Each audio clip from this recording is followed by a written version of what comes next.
우리 다 함께 사도신경으로 우리의 신앙을 고백드리시면서 12월 13일 월요일 아침 예배를 우리 하나님 앞에 올려드립니다.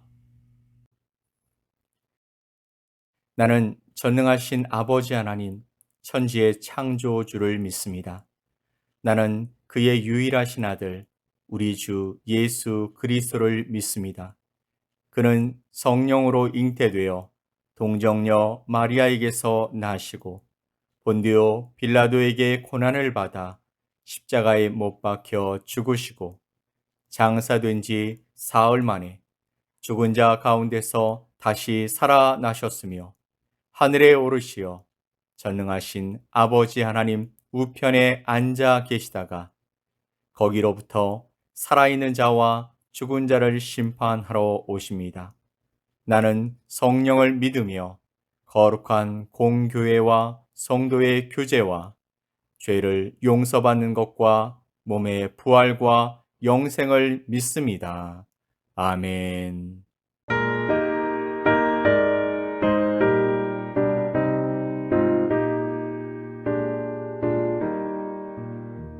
온 세상이 캄캄하여서 참 빛이 없었더니 그 빛나는 영광 나타나 온 세상 빛이었네. 영광의 주 영광의 주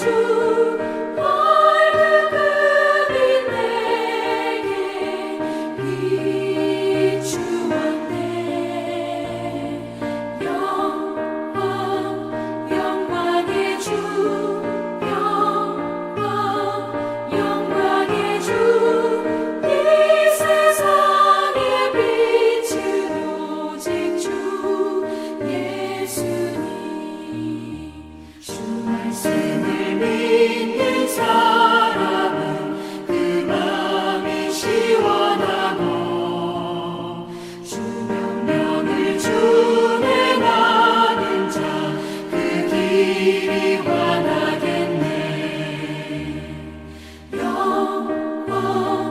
영광의 주 영광의 주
오늘 함께 보실 하나님의 말씀은 누가복음 22장 63절로 71절 말씀입니다. 누가복음 22장 63절로 71절의 말씀을 우리 함께 보겠습니다.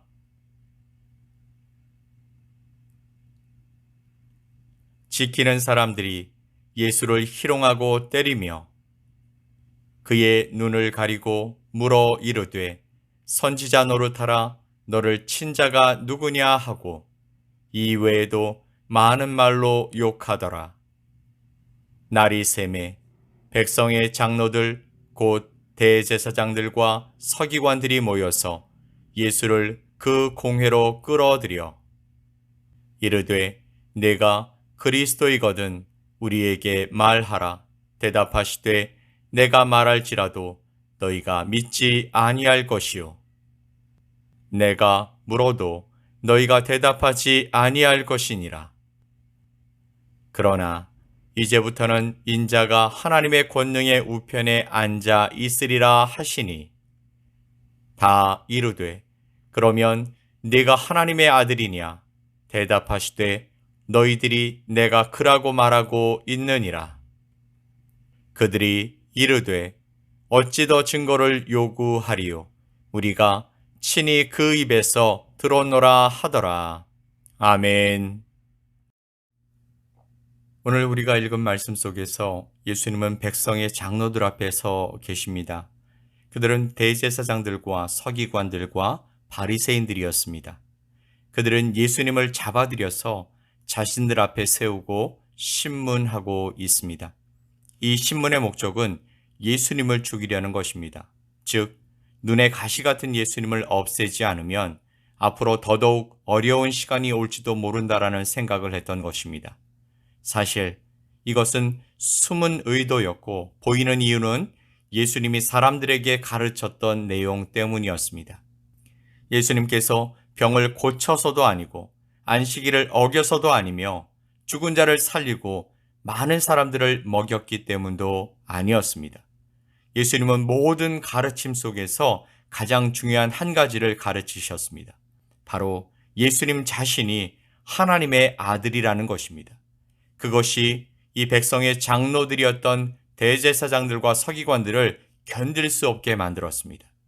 왜냐하면 하나님께 대하여 망령되이 말하고 있다라고 생각했기 때문입니다. 자신들보다 출신도 학벌도 그리고 지위도 재력도 뭐 하나 더 나은 것 없어 보이는 나사렛 출신의 한 랍비가 자신을 하나님의 아들이라고 말하고 있는 것입니다. 말뿐이면 또 문제가 안 되겠는데 병을 고치고 또 5,000명을 먹이시고 귀신을 쫓아내시며 기적과 이적을 행하시니 사람들이 예수님이 예루살렘에 입성하시는 순간 왕의 행렬이 되어버리는 아찔한 상황을 보았던 것입니다. 분명 그들은 예수님의 이런 가르침이 하나님의 신성을 모독하고 있다라고 생각했습니다. 하나님의 아들이라는 사실이 허구인 것은 그의 아버지는 요셉이고 어머니는 마리아요 나사렛에서 태어난 형제와 자매들이 있는 33살의 청년으로 명확한 신분과 그의 뿌리를 가지고 있었기 때문에 그들은 예수님을 하나님의 아들로 받아들일 수 없었습니다. 우리 입장에서는 예수님을 볼 때 충분히 이런 이유들을 생각할 수 있습니다. 예수님께서 이런저런 이유로 오해받는다라고 생각할 수 있다라는 것이죠. 그런데 백성의 장로들이 대제사장들과 서기관들이 예수님께 그가 누구인가를 묻는 것에는 더 큰 이유가 있다라는 것입니다. 그들은 단지 예수님에 대해서 신성 모독죄만 생각하는 것이 아니었습니다. 하나님을 망령되이 일컫는 것만 생각하는 것이 아니라는 것이죠. 그들은 그들 자신들의 이유가 있었던 것입니다. 그들은 예수님이 자기들보다 더 세력이 커지는 것이 두려웠습니다. 하나님에 관한 자신들의 위치와 권위가 있었는데 예수님이 그보다 더 높아지고 있는 것이 싫었습니다. 예수님이 어려운 자들을 도와주는 것은 상관이 없었습니다. 하지만 백성들에게 대제사장들과 서기관들과 바리새인들이 독사의 자식이며 회칠한 무덤이라고 말하는 것에는 결코 용납할 수 없었던 것입니다. 그들에게 예수님은 타도해야만 하는 대적이 되어버렸습니다. 자신들이 가지고 있다고 생각하는 권위의 심각한 도전이 되었던 것입니다. 66절 말씀을 보면 날이 밝았을 때 백성의 장로들, 대제사장들과 서기관들이 예수님을 공회에 세웠습니다. 공회로 구성된 백성의 지도자들 앞에서 그들은 예수님의 대답을 듣기 원했던 것이죠. 예수님을 죽일지 살릴지를 결정하기 위해서 예수님의 대답을 듣고 싶어 했던 것입니다. 그들은 이렇게 물었습니다. 네가 그리스도이거든 우리에게 말하라. 그들은 이미 죽음이라는 결론을 가지고 예수님께 묻고 있습니다. 밤새 희롱하고 때렸으며 이제 날이 밝은 뒤에 열린 공회 앞에서 예수님께 물었고, 예수님이 그렇다 한마디만 하면 그들은 예수님을 죽일 작정이었습니다. 그러나 예수님은 이것도 알고 계셨죠. 그들이 자신을 죽일 수 있음을 알고 계셨습니다. 그러나 예수님은 굴하지 않고 대답하십니다. 내가 말할지라도 너희가 믿지 아니할 것이요 내가 물어도 너희가 대답하지 아니할 것이라. 그러나 이제부터는 인자가 하나님의 권능의 우편에 앉아 있으리라. 아멘. 예수님은 자신이 하나님이 보내시기로 약속하신 메시아, 곧 그리스도라고 해도 저들이 믿지 않을 것을 아셨던 것입니다. 또한 그렇다면 왜 믿지 않느냐고 물어도 그들이 그 이유를 대답하지 않을 것도 아셨습니다. 그들은 몰라서 묻는 것도 또 알고 싶어서 묻는 것도 아니었기 때문입니다. 그들의 의도는 예수님이 백성들을 선동했고 지도자들을 비판한 죄로 죽이려 했던 것이었죠. 그러나 예수님은 이렇게 위협하는 그들에 대해서 조금도 두려워하지 않으셨습니다. 그들에 대해서 조금도 물러서지 않으셨습니다. 어쩌면 그 순간에 겁을 먹고 살려달라고 했다면 그들의 위치와 그들의 신분을 인정하고 존중하면서 살려달라고 했다면 그리스도도 아니고 선지자도 아니고 아무것도 아닌 상태로 목숨을 부지할 수 있었을지도 모릅니다. 그렇지만 주님은 목숨에 연연해하지 않으셨죠.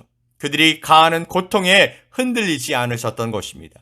왜냐하면 예수님은 더 큰 것을 보고 계셨기 때문입니다. 그것은 바로 69절 말씀처럼 그러나 이제부터는 인자가 하나님의 권능의 우편에 앉아 있으리라. 아멘.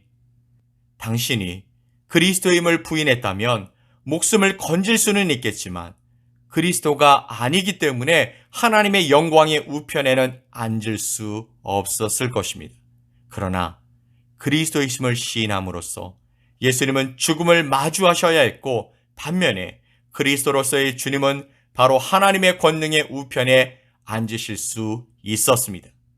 사람들이 예수님께 네가 그리스도냐고 물어보았던 것처럼 우리들도 사람들로부터 그런 질문을 받을 수 있습니다. 네가 그리스도인이냐? 하지만 그럴 때 그 질문은 결코 좋은 의도로 말하는 것이 아니겠죠. 그 속뜻은 네가 그러고도 그리스도인이냐? 네가 그렇게 악한 삶을 살고도 그리스도인이냐? 네가 삶 속에서 그렇게 옳지 못한 행동을 하고도 그리스도인이라고 할 수 있느냐라고 묻는 것입니다. 사람들은 우리가 그리스도인이 아니기를 바라고 있죠. 그리고 그리스도인의 잘못들을 빗대어서 조롱하고 비난함으로써 우리 주님의 이름을 폄하하고 싶어하는 것입니다.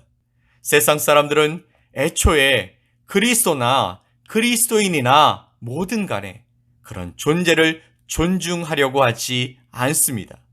왜냐하면 그리스도나 그리스도인이나 자신들과 다른 삶을 살았고 살고 있으며 살아갈 것을 알기 때문입니다. 그것이 불편한 것이죠. 그것이 자신들의 자리를 위협할 수 있기 때문입니다. 겉으로만 나타나는 믿음, 그리고 도덕, 사랑, 존중 등을 그리스도와 그리스도인들은 뼛속 깊이 가지고 살아가기 때문인 것입니다. 그런 영향력을 나타내며 살아가기에 우리를 불편해하는 것이죠. 여러분, 사단은 별로 은혜도 되지 않고 어떤 위협도 되지 않으면 건드리지 않는다고 합니다. 그러나 은혜가 쌓이고 뭔가 신앙의 발전이 있을 것 같으면 당장 찾아와서 시험하는 것이죠.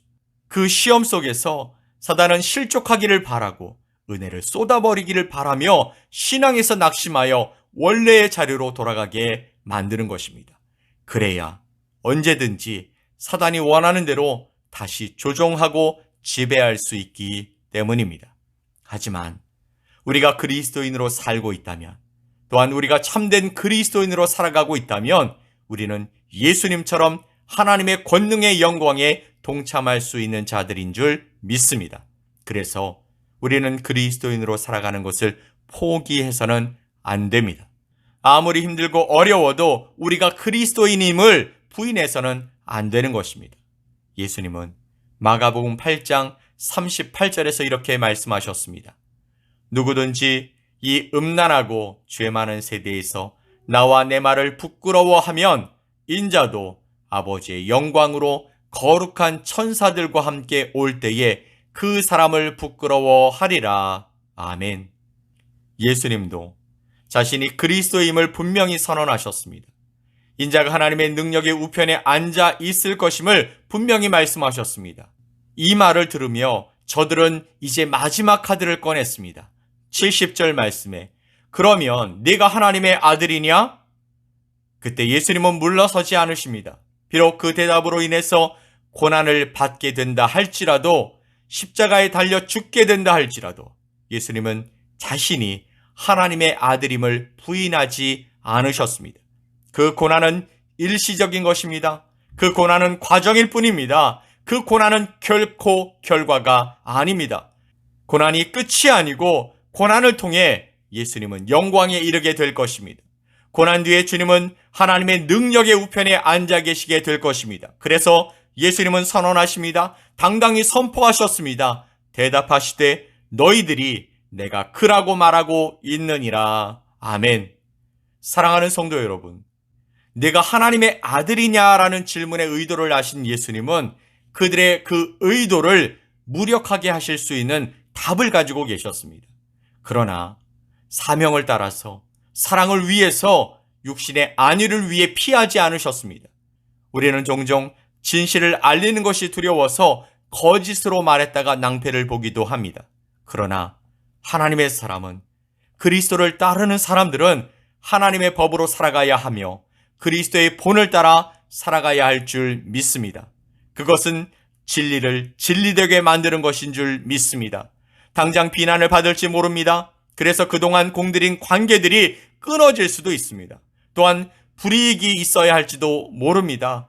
지금까지 쌓아온 아성이 무너질 수도 있습니다. 하지만 우리는 이런 상황에서 사도 바울의 고백을 들어야 합니다. 갈라디아서 1장 10절 말씀에 이제 내가 사람들에게 좋게 하랴 하나님께 좋게 하랴 사람들에게 기쁨을 구하랴 내가 지금까지 사람들의 기쁨을 구하였다면 그리스도의 종이 아니니라. 아멘. 고난은 주님을 따르는 자의 흔적인 줄 믿습니다.